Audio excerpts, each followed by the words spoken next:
Se nos pidió averiguar la verdad sobre las violencias y asumimos esa tarea con seriedad y rigor, sin estridencia. Esta historia comienza hoy.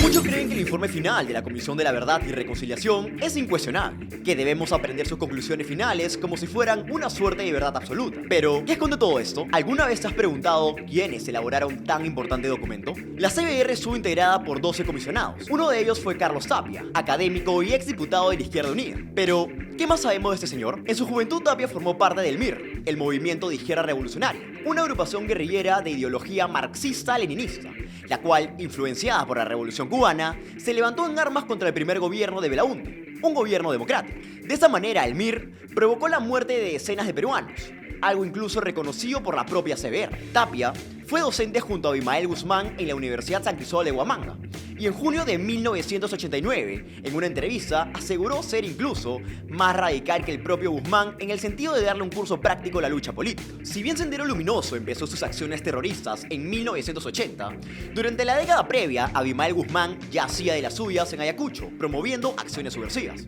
razón por la cual fue apresado.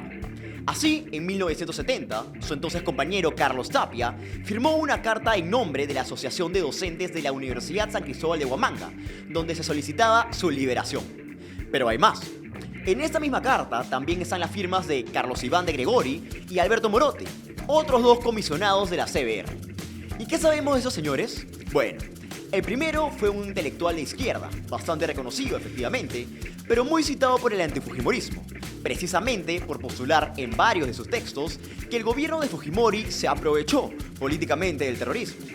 El segundo, Alberto Morote, es primo hermano de Osman Morote, el recordado número 2 de la agrupación terrorista Sendero Luminoso. Por supuesto que sus vínculos familiares no tienen nada que ver con sus posturas políticas, pero en el caso de este señor ha militado por distintos partidos de izquierda a lo largo de toda su vida.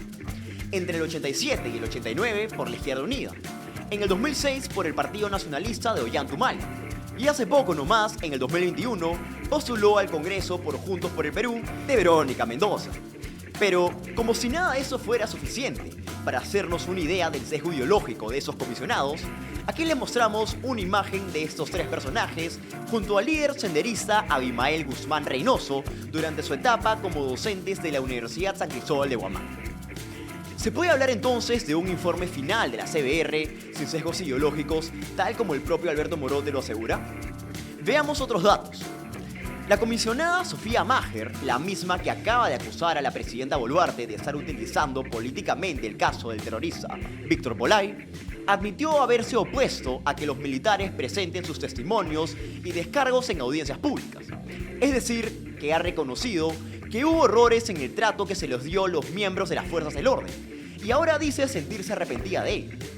En la misma línea, el teniente general Luis Arias Graciani, el único representante de las Fuerzas Armadas en la CBR, denunció hace unos años que hubo un desequilibrio ideológico y que la mayoría de comisionados tuvo un sesgo contra las fuerzas que enfrentaron a los terroristas. Con respecto a este sesgo, el ex canciller Francisco Tudela lamentó que la CBR no se interesara ni siquiera en su versión, a pesar de haber sido una figura muy importante durante aquella época. ¿Será esta la razón por la que representantes de la izquierda radical, como Lucía Albites, se muestran tan satisfechas con el informe final de la CBR?